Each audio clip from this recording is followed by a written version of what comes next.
A paz de Cristo, amados, Ismael Couto, de volta com os vídeos no canal Edificados na Palavra, canal que foi criado para meditarmos juntos nos textos sagrados e pensarmos no que eles estão dizendo para nós.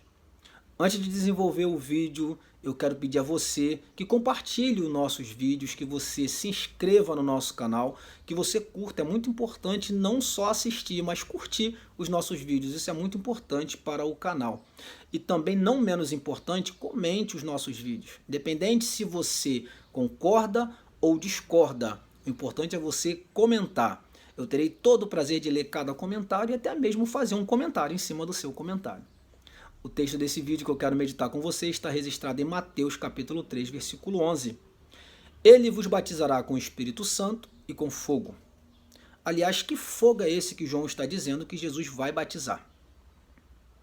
Existem duas correntes que interpretam este termo fogo neste texto de Mateus de formas diferentes. A primeira acredita que batizado com fogo aqui se refere a revestimento de poder, a uma ousadia, a uma intrepidez, a uma capacitação dada pelo Espírito Santo de Deus aos seus servos.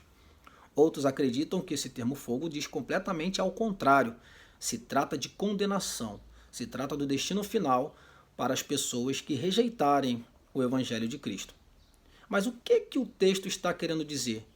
O primeiro ponto ou o segundo ponto? Existe uma regra na interpretação bíblica ao qual não podem ser negligenciada, que é chamada de contexto imediato e contexto remoto. Contexto imediato são aqueles textos que estão em volta do texto principal abordado. O contexto remoto são os textos mais distantes, porém faz todo sentido com um link quando se faz do texto apreciado. O pano de fundo de Mateus capítulo 13 está tratando de João Batista, que realizava o seu ministério de anunciar a vinda do Messias e também de batizar as pessoas que se arrependiam por meio das suas mensagens.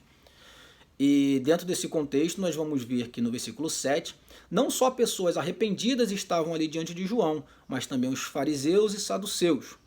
Estes com certeza não estavam ali por estarem arrependidos, muito pelo contrário. Eles estavam ali por outros objetivos, para verificar o que estava sendo feito, para criticar e até mesmo com um ar de arrogância por serem descendentes de Abraão. No entanto, que João vai citar isso, que eles não deveriam se ensoberbecer por serem filhos de Abraão, porque até das pedras Deus poderia fazer suscitar filhos a Abraão. Agora nós vamos falar do primeiro contexto imediato do versículo 11, que está no versículo 10.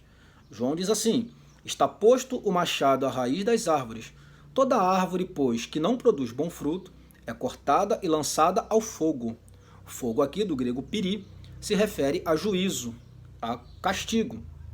O versículo 12, que é o outro contexto imediato do versículo 11, diz o seguinte: a sua pá, ele, no caso Jesus, a tem na mão e limpará completamente a sua eira. Recolherá o seu trigo no celeiro, mas queimará a palha em fogo inextinguível. Tanto no versículo 10 quanto no versículo 11, o termo fogo se refere a juízo, a condenação. E por que será que justamente no versículo 11 o termo fogo se trataria de outra coisa, a não ser também condenação ou fogo para juízo? Observem que em Atos dos Apóstolos, no capítulo 1, a partir do versículo 1, se nós formos ler, até o versículo 5, nós vamos ver ali que Lucas registrou a fala de Jesus, dizendo para os seus discípulos ficarem em Jerusalém até que do alto fossem revestidos de poder. E ele menciona o que João disse, que João batizava com água, mas ele, Jesus, batizaria-os com Espírito Santo. Note que ele não usa batizar com o Espírito Santo e com fogo em Atos dos Apóstolos, porque o público para o qual ele estava falando eram os seus discípulos, eram os seus servos, eram aqueles que criam no seu nome.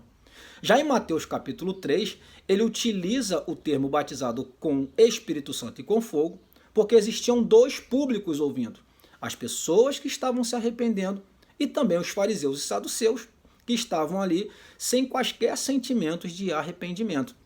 Se você for olhar também Marcos, no mesmo sentido, o evangelista Marcos ele não relata o termo fogo, e se você for olhar o contexto de Marcos, também não está apresentando ali outro tipo de pessoas a não ser pessoas arrependidas. Já no Evangelho de Lucas, você vai ver Espírito Santo e fogo, exatamente porque está implícito ali o mesmo texto que Mateus está relatando.